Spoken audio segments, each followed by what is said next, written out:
कांग्रेस के राज्यसभा सांसद धीरज साहू कैश कांड प्रकरण में झारखंड भाजपा के प्रदेश अध्यक्ष बाबूलाल मरांडी ने कहा है कि अगर किसी व्यक्ति के पास इतना काला धन मिलेगा तो यह चिंता का विषय है। देशवासियों के लिए भी चिंता का विषय है, क्योंकि वे लोग अपनी तिजोरी को भरा है, अपने अलमीरा को भरा है और आगे धीरे धीरे मोदी जी के नेतृत्व में निकल रहा है। वहीं दूसरी ओर मुख्यमंत्री हेमंत सोरेन पर निशाना साधते हुए कहा कि छठा संबंध मिलने के बाद भी मुख्यमंत्री भागते फिर रहे हैं।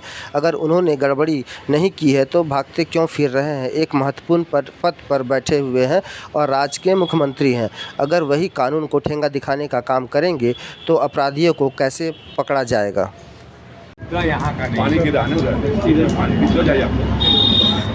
अरे मुद्दा झारखंड से जुड़ा हुआ है और झारखंड से मुद्दा जुड़ा हुआ है। कांग्रेस पार्टी के राज्यसभा के वो सदस्य हैं और झारखंड में भी पिछले दिनों जब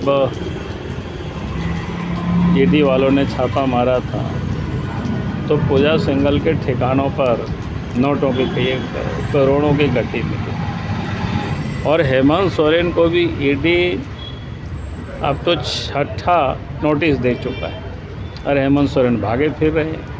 कभी दुमका भागते हैं, कभी हाई कोर्ट भागते हैं, कभी सुप्रीम कोर्ट भागते हैं।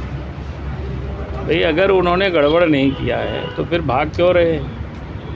तो इतना जो यहाँ सब कुछ दिख रहा है कि भाई लोगों ने कैसे गड़बड़ किया, कैसे लोगों ने लूटा है राज्य को, और बोलता है कि यहाँ का विषय ही नहीं है। तो कहाँ का विषय है? वो तो बोल रहे हैं सर कि अगर मैं इतना गलत हूँ तो ईडी वाले गिरफ्तार करे। हमने क्या कहा कि भाई जब वो गलत नहीं है तो फिर उनको महत्वपूर्ण पद पर बैठे हुए राज्य के मुख्यमंत्री है, अगर वही कानून को ठेंगा दिखाएगा तो फिर आम जो अपराधी है उसको कैसे वो पकड़ेंगे? फिर उसके पास क्या मोरल है लोगों को कहने का? भाई अगर इन्होंने गड़बड़ नहीं किया है तो ईडी ने उनको नोटिस दिया, भाई सीना तान करके जाना चाहिए। तो कहती है ना कि भाई हम शिबू सोरेन के बेटा है, आंदोलनकारी के बेटा है, हम डरते नहीं हैं, तो वे भागे फिर क्यों रहे हैं? सर ईडी अब वो तो ईडी का तो हम कोई प्रवक्ता नहीं है सर, भाई। मतलब जो आप भी आग्रह कर रहे थे, सामान्य आदमी होता तो कब का कुछ हो गया रहता, तो इसलिए थोड़ा सा शायद अधिक नोटिस दे रहा होगा।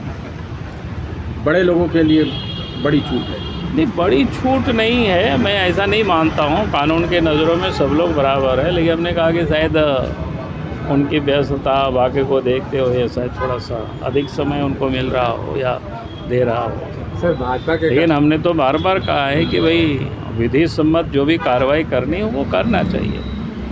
सर भाजपा के कार्यकर्ताओं को इंतजार है, तैयार है। 19 तारीख को दिल्ली में बैठक होगी, शायद हेमंत सोरेन नहीं जा पाएंगे। इसका तो मेरा कोई उनको बैठाने का मेरा काम तो नहीं है ना, मेरे ऊपर तो ये कोई जिम्मेवारी है नहीं, ये उनका अपना मामला है, निजी मामला है। नहीं सर, बैठक के विषय में कौन नहीं जाएगा, क्यों नहीं जाएगा? क्योंकि 3 राज्यों के चुनाव के बाद पहली बार ये लोग बैठेंगे तो ज़रूर कुछ ना कुछ मरमरिंग होगी, कुछ नई रणनीति बन सकती है। अभी ये उनका मामला है भाई, उन लोगों का है, इसमें हमको क्या घसीट रहे हो बताओ? नहीं मतलब इसका कुछ आपको लगता है इनकी एकता पर कोई असर है या ये लोग एक थे ही नहीं पता है कि उन लोगों का एकता क्या है, क्या असर है, लेकिन कितना इम्पैक्टफुल हो सकता है लोकसभा चुनाव को लेकर देखा जाए सर? तो इसमें क्या होगा? नहीं, इससे डरने की जरूरत ये को बीजेपी नहीं, उससे काहे को डरेगा भाई? सर कहीं विपक्ष में एकजुट हो जाए। पहली बात तो बताओ, विपक्ष एकजुट होगा क्या करेगा? कहाँ एकजुट हो पाएगा बताओ? नहीं अगर जहाँ जो है वहाँ वही है। अब मध्य प्रदेश में कौन सा विपक्ष है, छत्तीसगढ़ में कौन सा विपक्ष है, राजस्थान में कौन सा विपक्ष है? ठीक है ना? उसी प्रकार से बिहार में आप देख लीजिए, यूपी में देख लीजिए। जो बिहार यूपी में देखता है वो दिल्ली में नहीं देखता है, जो दिल्ली में देखता है वो यूपी में नहीं देखता है, जो पंजाब में देखता है वो बिहार में नहीं देखता है। तो कहने का मतलब क्या है कि ये तो ऐसे ही लोगों के दिलो दिमाग में आए वास है, बाकी तो सबकी अपनी अपनी पर जगह है। इसलिए उसमें महागठबंधन करे या कोई भी कुछ करे, उसका दूसरा नाम यूपीए दे, एनडी दे और कुछ नाम रखे, उससे अंदर क्या पड़ता है? सामान्य रूप से जो विधानसभा के चुनाव का परिणाम आया उसके बाद ये धीरज साहू का प्रकरण, आपको लग रहा है कि बीजेपी के लिए बड़ा बेनिफिशियल रहा है ये? बीजेपी के लिए बात नहीं है, सवाल नहीं है। सवाल है कि अगर कोई किसी व्यक्ति के पास इतना काले धन मिलता है तो देशवासियों के लिए चिंता का विषय है। तो इन लोगों ने और कहाँ कहाँ कितना काला धन छुपा करके रखे होंगे, तो फिर धीरे धीरे आ रहा है, धीरे धीरे मिल रहा है। तो ये देशवासियों के लिए चिंता का सवाल है कि बीजेपी का ये कोई विषय नहीं है, ये देश का सवाल है। इन लोगों ने देश की दौलत को लूटा है और अपनी तिजोरी को भरा है और अपनी अलमीरा को भरा है। तो अब धीरे धीरे मोदी जी के नेतृत्व में सब कुछ निकल रहा है। मोदी जी का भी गर्मा गर्म मुद्दा तो है सर बीजेपी के लिए। नहीं, मुद्दा बीजेपी के लिए क्या है कि भाई हम जनता को तो बताएंगे ना। देखो ये लोगों ने, मोदी जी ने जब देखे होंगे कि जब पैसा मिला तो उन्होंने क्या ट्वीट किया, नोटों का ये गट्टी देखिए, और उन लोगों की जो ईमानदारी का जो भाषण है वो आप सुनिए। बातें लोग बड़े बड़े करते हैं, कहते हैं कि भाई हमारे पीछे ईडी को लगा दिया, इनकम टैक्स को लगा दिया, सीबीआई को लगा दिया।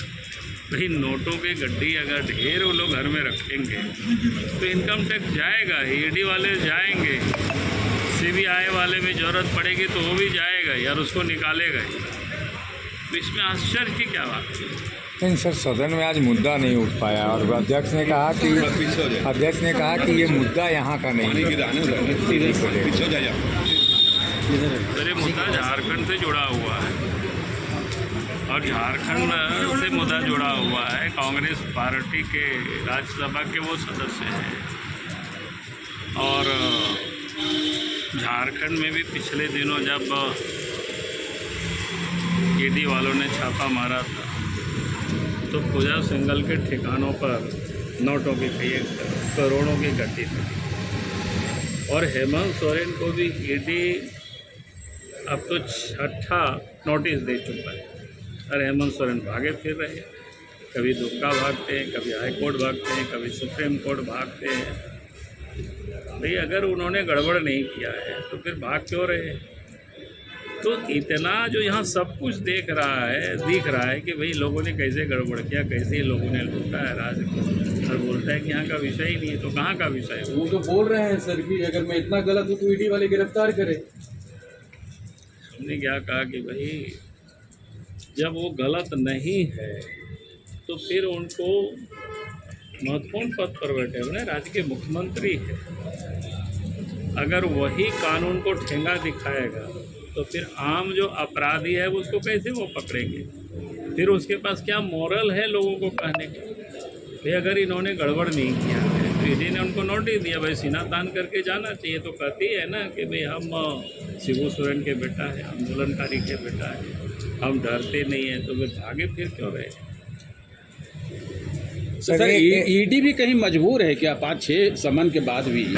अब आप ईडी का तो हम कोई प्रवक्ता नहीं है। नहीं सर, मतलब जो आप भी आग्रह कर रहे थे, सामान्य आदमी होता तो कब का कुछ हो गया रहता, तो इसलिए थोड़ा सा शायद अधिक नोटिस दे रहा होगा। बड़े लोगों के लिए बड़ी छूट है।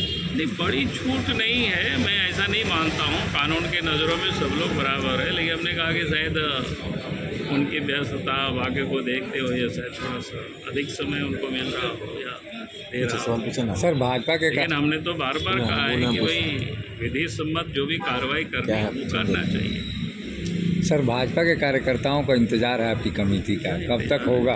अरे सब लोग हैं, महामंत्री भी है, उपाध्यक्ष भी है, पूरी कमेटी है, जिला में भी काम कर रही है। क्या? अरे कमेटी कोई व्यक्ति की नहीं होती है, पार्टी की कमेटी होती है। थोड़ा रिफ्रेश करने की ज़रूरत होती है क्या, मतलब नई ऊर्जा लाने जब के लिए? लगेगा बीजेपी को हाँ इसमें से करना है, कुछ रिफ्रेश करना, तो उसमें कर लिया जाएगा। उसमें से आप लोग इतना परेशान क्यों है ये नहीं समझ में आ रहा नहीं, है। कार्यकर्ताओं की परेशानी आपको कोई बता रहा है। कार्यकर्ता परेशान नहीं है, कहाँ परेशान है लोग? हम लोग माध्यम हैं संवाद अरे कोई आपके तक नहीं, पहुंचाने हम लोग तो रोज सब कार्यकर्ता से ही मिलते हैं कि हम लोग कोई थोड़े बाहर में है। ठीक है ठीक है सर।